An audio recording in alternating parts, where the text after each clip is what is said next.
ಶ್ರೀಕೃಷ್ಣಾಯ ನಮಃ. ವಸುದೇವಸುತಂ ದೇವಂ ಕಂಸಚಾಣೂರಮರ್ದನಂ ದೇವಕೀ ಪರಮಾನಂದಂ ಕೃಷ್ಣಂ ವಂದೇ ಜಗದ್ಗುರುಂ. ಬ್ರಹ್ಮಸ್ಥಾನ ಸರೋಜ ಮಧ್ಯವಿಲಸಚ್ಛೀತಾಂಶು ಪೀಠಸ್ಥಿತಂ ಸ್ಫೂರ್ಜತ್ಸೂರ್ಯರುಚಿಂ ವರಾಭಯಕರಂ ಕರ್ಪೂರಕುಂದೋಜ್ವಲಂ ಶ್ವೇತಸ್ರಗ್ವಸನಾನುಲೇಪನಯುತಂ ವಿದ್ಯುದ್ರುಚಾ ಕಾಂತಯಾ ಸಂಶ್ಲಿಷ್ಟಾರ್ಧತನುಂ ಪ್ರಸನ್ನವದನಂ ವಂದೇ ಗುರುಂ ಸಾದರಂ. ಶ್ರೀಗುರುಭ್ಯೋ ನಮಃ. ಲಂಬೋದರಂ ಪರಮಸುಂದರಮೇಕದಂತಂ ರಕ್ತಾಂಬರಂ ತ್ರಿನಯನಂ ಪರಮಂ ಪವಿತ್ರಂ ಉದ್ಯದ್ದಿವಾಕರಕರೋಜ್ವಲಕಾಯಕಾಂತಂ ವಿಘ್ನೇಶ್ವರಂ ಸಕಲವಿಘ್ನಹರಂ ನಮಾಮಿ. ತ್ವಾಂ ದೇವ ವಿಘ್ನಧಲನೇತಿ ಚ ಸುಂದರೇತಿ ಭಕ್ತಿಪ್ರಿಯೇತಿ ಸುಖದೇತಿ ಫಲಪ್ರದೇತಿ ವಿದ್ಯಾಪ್ರದೇತ್ಯಗಹರೇತಿ ಚ ಯೇ ಸ್ತುವಂತಿ ತೇಭ್ಯೋ ಗಣೇಶವರದೋ ಭವನಿತ್ಯಮೇವ. ಶ್ರೀಮಹಾಗಣಪತಯೇ ನಮಃ. ಯಾ ಕುಂದೇಂದು ತುಷಾರಹಾರಧವಳ ಯಾ ಶುಭ್ರವಸ್ತ್ರಾವೃತ ಯಾ ವೀಣಾ ವರದಂಡಮಂಡಿತಕರ ಯಾ ಶ್ವೇತಪದ್ಮಾಸನ ಯಾ ಬ್ರಹ್ಮಾಚ್ಯುತಶಂಕರಪ್ರಭೃತಿಭಿಃ ದೇವೈಃ ಸದಾ ವಂದಿತಾ ಸಾ ಮಾಂ ಪಾತು ಸರಸ್ವತೀ ಭಗವತಿ ನಿಶ್ಶೇಷಜಾಡ್ಯಾಪಃ. ಶ್ರೀ ಸರಸ್ವತ್ಯೇ ನಮಃ. ವೇದಾರ್ಥತತ್ವವಿಶದೀಕರಣೇನ ಪುಂಸಾಂ ಉಚ್ಚೈರ್ಗತಿಂ ಜಗತಿ ಯೋ ದಯಯಾ ವಿಧಾತುಂ ರಮ್ಯಾಂ ಪುರಾಣಪದವೀಂ ಪ್ರಣಿನಾಯ ತಸ್ಮೈ ಲೋಕೇಶವೈಭವಪುಷೇ ಋಷಯೇ ನಮಸ್ತಾತ್. ತಸ್ಮೈ ವ್ಯಾಸಾಯ ಮುನಯೇ ಸರ್ವಜ್ಞಾಯ ಮಹರ್ಷಯೇ ಪಾರಾಶರ್ಯಾಯ ಶಾಂತಾಯ ನಮೋ ನಾರಾಯಣಾತ್ಮನೇ. ಶ್ರೀವ್ಯಾಸಾಯ ನಮಃ. ನಾರಾಯಣಂ ನಮಸ್ಕೃತ್ಯ ನರಂ ಚೈವ ನರೋತ್ತಮಂ ದೇವೀಂ ಸರಸ್ವತೀಂ ವ್ಯಾಸಂ ತತೋ ಜಯಮುದೀರಯೇತ್. ಕನಕರುಚಿದುಕೂಲಃ ಕುಂಡಲೋಲ್ಲಾಸಿಗಲ್ಲಃ ಶಮಿತಭುವನಭಾರಃ ಕೋಪಿ ಲೀಲಾವತಾರಃ ತ್ರಿಭುವನಸುಖಕಾರಿ ಶೇಷಶಾಯೀ ಮುಕುಂದೋ ಪರಿಕಲಿತರಮಾಂಗೋ ಮಂಗಲಂ ನಸ್ತನೋತು. ನಮಾಮಿ ಗೋವಿಂದಪದಾರವಿಂದಂ ಸದೇಂದಿರಾನಂದನಮುತ್ತಮಾಡ್ಯಂ ಜಗಜ್ಜನಾನಾಂ ಹೃದಿ ಸನ್ನಿವಿಷ್ಟಂ ಮಹಾಜನೈಕಾಯನಮುತ್ತಮೋತ್ತಮಂ. ನಮಸ್ತೆ ಚಕ್ರಹಸ್ತಾಯ ಶಾಂಗಹಸ್ತಾಯ ತೇ ನಮಃ. ನಂದಹಸ್ತಾಯ ತೇ ವಿಷ್ಣೋ ಶಂಖಹಸ್ತಾಯ ತೇ ನಮಃ. ಓಂ ನಮೋ ವಾಸುದೇವಾಯ ನಮಃ ಸಂಕರ್ಷಣಾಯ ಚ ಪ್ರದ್ಯುಮ್ನಾಯ ನಮಸ್ತುಭ್ಯಂ ಅನಿರುದ್ಧಾಯ ತೇ ನಮಃ. ದಂಷ್ಟ್ರಾಗ್ರೇಣೋ ಧೃತಾ ಗೌರು ದಧಿಪರಿವೃತಾ ಪರ್ವತೈರ್ನಿಮ್ನಗಾಭಿಃ ಸಾಕಂ ಮೃತ್ಪಿಂಡವದ್ಬೃಹದುರ್ವಪುಷಾನಂತರೂಪೇಣ ಯೇನ ಸೋಯಂ ಕಂಸಾಸುರಾರಿರ್ಮುರನರಕದಶಾಸ್ಯಾಂತಕೃತ್ಸರ್ವಸಂಸ್ಥಃ ಕೃಷ್ಣೋ ವಿಷ್ಣುಃಸುರೇಶೋ ನುದತು ಮಮ ರಿಪೂನ್ ಆದಿದೇವೋ ವರಾಹಃ. ನಮಸ್ತಸ್ಮೈ ವರಾಹಾಯ ಲೀಲಯೋದ್ಧರತೆ ಮಹೀಂ ಖುರಮಧ್ಯಗತೋ ಯಸ್ಯ ಮೇರುಖಣಖಣಾಯತೆ. ಶ್ರೀ ವರಾಹಮೂರ್ತಯೇ ನಮಃ. ಪ್ರಿಯ ಬಾಂಧವರೇ, ನಮ್ಮ ಈ ಶ್ರೀ ಲಾಲೀಕೃಷ್ಣ ಚಾನಲ್ಗೆ ಸ್ವಾಗತ. ಇಂದಿನ ವಿಡಿಯೋದಲ್ಲಿ ನಾವು ಶ್ರೀ ವರಾಹ ಮಹಾಪುರಾಣದ 114ನೆಯ ಅಧ್ಯಾಯವಾದ ಶ್ರೀ ವರಾಹಾವತಾರ ವಿಚಾರ, ಭೂದೇವಿಯು ಶ್ರೀ ವರಾಹನನ್ನು ದೇವಪ್ರತಿಷ್ಠ ಪೂಜಾದಿ ಕರ್ಮ ವಿಚಾರವಾಗಿ ಪ್ರಶ್ನಿಸಿದುದು ಎಂಬ ವಿಚಾರ ಮಾಡೋಣ. ಶ್ರೀಕೃಷ್ಣಾಯ ನಮಃ. ಶ್ರೀ ವರಾಹಮೂರ್ತಿಯು ಹೇಳುತ್ತಾನೆ, ಮಂತ್ರವಾದಿಗಳಾದ ಮುನಿಗಳಿಂದ ಸ್ತೋತ್ರ ಮಾಡಿಸಿಕೊಳ್ಳುತ್ತಿರುವ ಭಗವಂತನು, ಪರಮವಿಭುವು ಕೇಶವನು, ಲಕ್ಷ್ಮೀಕಾಂತನೂ ಆದ ನಾರಾಯಣದೇವನು ಸಂತುಷ್ಟನಾಗಿ ಬಳಿಕ ದಿವ್ಯ ಯೋಗಧ್ಯಾನವನ್ನವಲಂಬಿಸಿ ಇಂಪಾದ ದನಿಯಿಂದ ಭೂದೇವಿಯೊಡನೆ ಮಾತನಾಡಿದನು. ದೇವಿ, ಭಕ್ತಿಯಿಂದ ಕೂಡಿದ ನೀನು ಯಾವುದನ್ನು ಬಯಸುವೆಯೋ, ಯಾವುದು ನಿನ್ನ ಮನಸ್ಸಿನಲ್ಲಿದೆಯೋ ಅದೆಲ್ಲವನ್ನು ನಿನ್ನ ಹಿತಕ್ಕಾಗಿ ಮಾಡುವೆನು. ಪರ್ವತ, ವನ, ನದ, ನದಿ, ಸಾಗರ ಸಹಿತಳಾಗಿ ಸಪ್ತದ್ವೀಪಗಳಿಂದ ಒಡಗೂಡಿದ ನಿನ್ನನ್ನು ನಾನು ಧರಿಸುವೆನು. ಹೀಗೆಂದು ಭೂದೇವಿಯನ್ನು ಸಂತೈಸಿ ಆ ಮಾಧವನು ಅತಿ ತೇಜೋ ಬಲಗರ್ವಯುತವಾದ ವರಾಹ ರೂಪವನ್ನು ಪಡೆಯಲು ಉದ್ದೇಶಿಸಿದನು. 6,000 ಯೋಜನ ಎತ್ತರವು, 3,000 ಯೋಜನ ವಿಸ್ತಾರವು, 9,000 ಯೋಜನ ಉದ್ದವೂ ಉಳ್ಳ ಅದ್ಭುತ ವರಾಹ ರೂಪವನ್ನು ಧರಿಸಿ ಪರ್ವತ, ವನ, ಪಟ್ಟಣ, ಸಪ್ತದ್ವೀಪಗಳಿಂದ ಕೂಡಿದ ಭೂಮಿಯನ್ನು ತನ್ನ ಎಡದ ಕೋರೆಹಲ್ಲಿನಿಂದ ಹಿಡಿದು ಮೇಲೆತ್ತಿದನು. ಭೂಮಿಯ ಮೇಲಿದ್ದು ಬಿದ್ದ ಕೆಲವು ಪರ್ವತಗಳು ಸಂಧ್ಯಾಕಾಲದ ವಿಚಿತ್ರಾಕಾರದ ಮೋಡಗಳಂತೆ ನೋಡುವುದಕ್ಕೆ ಚೆನ್ನಾಗಿ ಕಾಣುತ್ತಿದ್ದವು. ಚಕ್ರಪಾಣಿಯಾದ ಶ್ರೀವರಾಹನ ಬಾಯಲ್ಲಿರುವ ಚಂದ್ರನಂತೆ ನಿರ್ಮಲವಾದ ಕೆಲವು ಪರ್ವತಗಳು ಕೆಸರಿನಲ್ಲಿರುವ ಕಮಲದ ದಂಟಿನಂತೆ ಕಾಣುತ್ತಿದ್ದವು. ಆ ಸಾಧುವು ತನ್ನ ವಜ್ರದಂಷ್ಟ್ರದಿಂದ ಹೀಗೆ ಸಾಗರ ಸಹಿತಳಾದ ಪೃಥ್ವಿಯನ್ನು 1000 ವರ್ಷ ಧರಿಸಿದ್ದನು. ಯುಗಗಳಲ್ಲಿ 71ನೆಯದಾದ ಅದೇ ಕಾಲದಲ್ಲಿ ಕರ್ದಮ ಪ್ರಜಾಪತಿಯಿದ್ದನು. ಉತ್ತಮವಾದ ಆ ವರಾಹ ಕಲ್ಪದಲ್ಲಿ ಭಗವಂತನು ನಾಶರಹಿತನೂ ಪೃಥ್ವೀಪತಿಯೂ ಆದ ವಿಷ್ಣುವು ಪೃಥ್ವಿಯು ಅನ್ಯೋನ್ಯ ಪ್ರೀತಿಯುಳ್ಳವರಾಗಿದ್ದರು. ಆ ಭೂದೇವಿಯು ನಾಶರಹಿತನೂ ಪುರಾಣ ಪುರುಷನೂ ಆದ ಆ ಪರಮಾತ್ಮನನ್ನು ಸ್ತುತಿಸಿ ಪರಮಯೋಗದಿಂದ ಶರಣಾಗತಳೂ ಆದಳು. ದೇವೇಶ, ಬೇರೆ ಬೇರೆ ಕಾಲದಲ್ಲಿ ಎಂತಹ ಕರ್ಮಕ್ಕೆ ಎಂತಹ ಉಪಯೋಗ, ಅದಕ್ಕೇನು ಆಧಾರ, ಪಶ್ಚಿಮ ಸಂಧ್ಯೆಯೆಂಬುದು ಎಂತಹುದು? ದೇವ, ನಿನ್ನನ್ನು ಯಾರು ಪೂಜಿಸುವರೋ ಅವರಿಗೆ ಪ್ರತಿಷ್ಠೆ ಮಾಡುವುದಕ್ಕೂ ಆವಾಹನೆ ವಿಸರ್ಜನೆಗಳಿಗೂ ಕ್ರಮವೇನು? ಅಗುರುಗಂಧಗಳನ್ನು ಅವುಗಳ ಧೂಪವನ್ನು ಯಾವ ಪ್ರಮಾಣದಲ್ಲಿ ಅಥವಾ ಮಂತ್ರದಿಂದ ಪರಿಗ್ರಹಿಸುವೆ? ಪಾದ್ಯವನ್ನು ಸ್ಥಾಪನಾ ಲೇಪನಗಳನ್ನು ಹೇಗೆ ಸ್ವೀಕರಿಸುವೆ? ದೀಪವನ್ನು, ಕಂದ ಮೂಲ ಫಲಗಳನ್ನು, ಪೀಠ ಶಯನಗಳನ್ನು ಹೇಗೆ ಅರ್ಪಿಸಬೇಕು? ಅದಕ್ಕೆ ಯಾವ ಕರ್ಮವು ವಿಧಿಸಲ್ಪಟ್ಟಿದೆ? ಪೂಜೆಯೇ ಮೊದಲಾದವುಗಳನ್ನು ಹೇಗೆ ಮಾಡಬೇಕು? ಪ್ರತಿಷ್ಠೆಯಲ್ಲಿ ಪ್ರಾಣಗಳೆಷ್ಟು? ಪ್ರಾತಃ ಸಂಧ್ಯೆ, ಸಾಯಂ ಸಂಧ್ಯೆಗಳಲ್ಲಿ ಪುಣ್ಯವಾವುದು?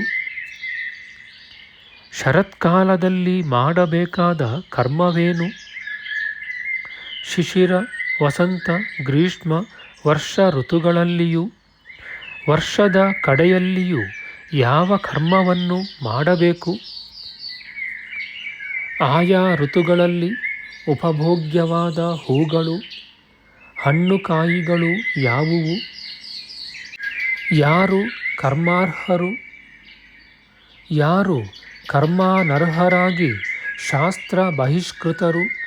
ಅಥವಾ ಯಾವ ವಸ್ತುಗಳು ಕರ್ಮಾರ್ಹವಾದವು? ಯಾವುವು ಶಾಸ್ತ್ರ ಬಹಿಷ್ಕೃತವಾಗಿ ಅನರ್ಹವಾದುವು? ಸುಖಕರವಾದ ಕರ್ಮದಿಂದ ವಿಷ್ಣುವನ್ನು ಪಡೆಯುವರು. ಅನ್ನಗಳ ವಿಚಾರದಲ್ಲಿ ಕರ್ಮವು ಹೇಗೆ? ಅದನ್ನು ಮೀರದಿರುವುದು ಹೇಗೆ? ದೇವ, ಅರ್ಚಾಮೂರ್ತಿಯ ಪ್ರಮಾಣವೇನು? ಅಳತೆಯೇನು? ಪ್ರತಿಷ್ಠೆಯು ಹೇಗೆ? ಪರಿಮಾಣವು ಎಷ್ಟು? ಉಪವಾಸವೆಂಬುದು ಹೇಗೆ? ಹಳದಿ, ಬಿಳುಪು, ಕೆಂಪು ಬಟ್ಟೆಗಳಲ್ಲಿ ನೀನು ಯಾವುದನ್ನು ಪರಿಗ್ರಹಿಸುವೆ? ಅವುಗಳಲ್ಲಿ ಯಾವುಗಳಿಂದ ಹಿತವಾಗುವುದು? ಯಾವ ಪದಾರ್ಥಗಳಿಂದ ಮಾಡಿದ ಮಧುಪರ್ಕವನ್ನು ಕೊಡಬೇಕು? ಮಾಧವನೇ, ಆ ಮಧುಪರ್ಕಕ್ಕೆ ಕರ್ಮಗುಣಗಳು ಯಾವುವು? ಮಧುಪರ್ಕ ಸೇವನೆಯಿಂದ ಯಾವ ಲೋಕಗಳಿಗೆ ಹೋಗುವರು? ನಿನ್ನನ್ನು ಸ್ತುತಿಸುವ ಉತ್ತಮ ಕಾಲದಲ್ಲಿ ನಿನ್ನ ಭಕ್ತನಿಗೆ ಮಧುಪರ್ಕವನ್ನು ಎಷ್ಟು ಕೊಡಬೇಕು? ಮಧುಪರ್ಕದೊಡನೆ ಕೊಡಬೇಕಾದ ಫಲ ಶಾಖಗಳು ಎಂತಹವು? ಕರ್ಮಶಾಸ್ತ್ರಗಳಲ್ಲಿ ಹೇಳಿರುವ ಉಚಿತವಾದ ಪ್ರಮಾಣಗಳೆಷ್ಟು?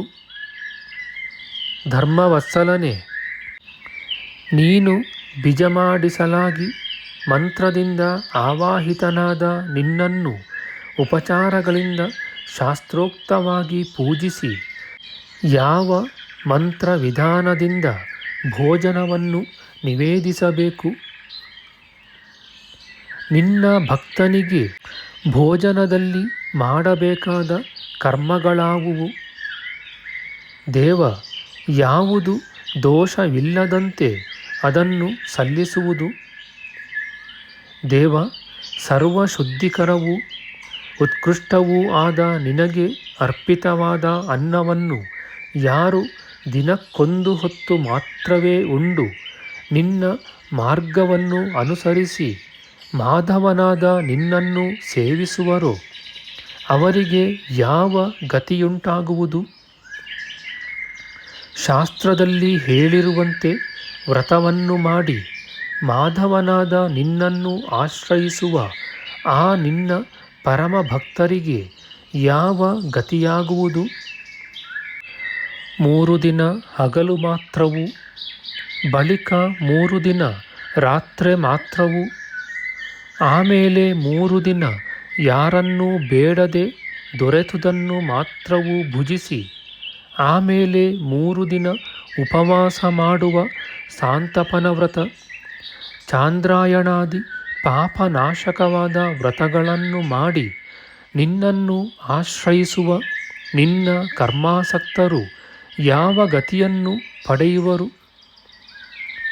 ಕೃಷ್ಣ, ವಾಯುವನ್ನು ಆಹಾರವಾಗಿ ಸೇವಿಸುವ, ಉಪ್ಪು ಖಾರಗಳನ್ನು ಬಿಡುವ, ಹಾಲನ್ನು ಮಾತ್ರವೇ ಸೇವಿಸುವ, ಗೋವುಗಳಿಗೆ ಆಹಾರವನ್ನು ಕೊಡುವ, ಉಂಚ ವೃತ್ತಿಯನ್ನು ಮಾಡುವ, ಭಿಕ್ಷಾವೃತ್ತಿಯಿಂದ ಜೀವಿಸುವ ಮತ್ತು ಗೃಹಸ್ಥ ಧರ್ಮದಲ್ಲಿರುವ ಕರ್ಮಾಸಕ್ತರು ಭಕ್ತರೂ ಆದ ನಿನ್ನ ಆಶ್ರಿತರು ಯಾವ ಗತಿಯನ್ನು ಪಡೆಯುವರು? ವಿಷ್ಣುವೇ, ನಿನ್ನ ಕ್ಷೇತ್ರಗಳಲ್ಲಿ ಪ್ರಾಣಗಳನ್ನು ಬಿಡುವ ಭಕ್ತರು ಯಾವ ಲೋಕಗಳನ್ನು ಸೇರುವರು?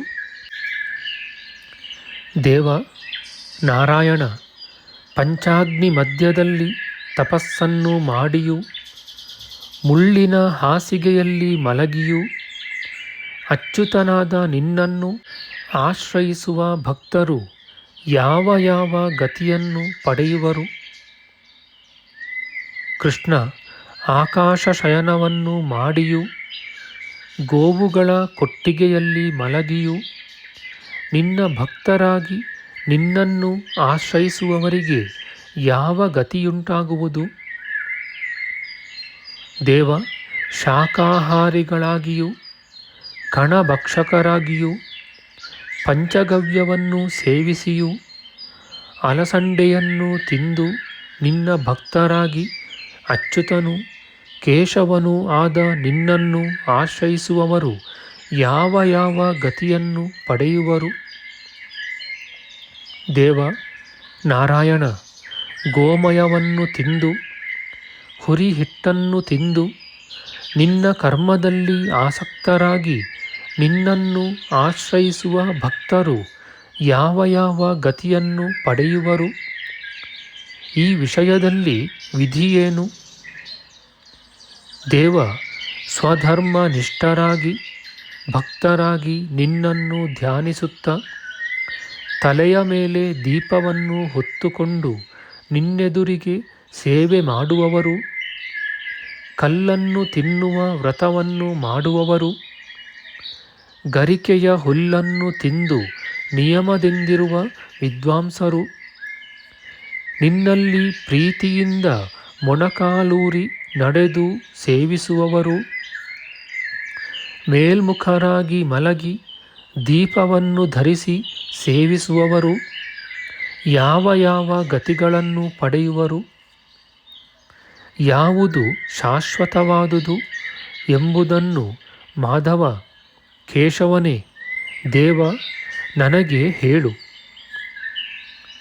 ದೇವ ಸುರೋತ್ತಮ, ಮೊಣಕಾಲುಗಳ ಮೇಲೆ ದೀಪಗಳನ್ನಿಟ್ಟು ನಿನ್ನ ಸೇವೆಗೈಯುವ, ಅಡ್ಡಬಿದ್ದು ಮಲಗಿ ಸೇವೆಗೈಯುವ, ಮನೆ ಹೆಂಡತಿ ಮಕ್ಕಳುಗಳನ್ನು ತೊರೆದು ನಿನ್ನನ್ನು ಮೊರೆ ಹೋಗುವ ಭಕ್ತರು ಯಾವ ಯಾವ ಗತಿಯನ್ನು ಪಡೆಯುವರು,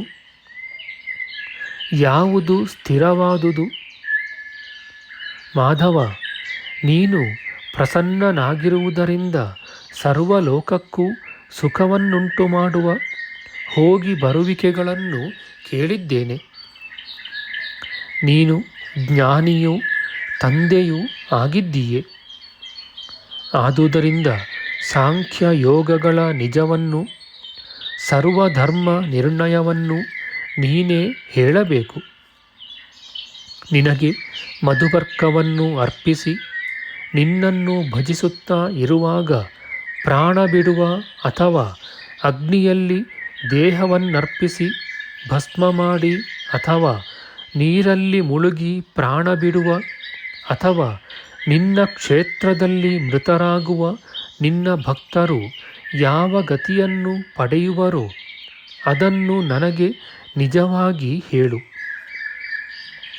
ಅಪ್ಪ ಕೃಷ್ಣ, ಯಾರು ಸಿದ್ಧವಾದ ಶಸ್ತ್ರಗಳಿಂದ ಕೊಲ್ಲಲ್ಪಡುವಾಗಲೂ ನಮೋ ನಾರಾಯಣಾಯ ಎಂದು ಹೇಳುವರೋ ಅಥವಾ ನಿನ್ನ ನಾಮಸ್ಮರಣೆಯನ್ನು ಮಾಡುವರೋ ಅವರಿಗೆ ಅದರಿಂದ ಎಂತಹ ಗತಿಯಾಗುವುದು?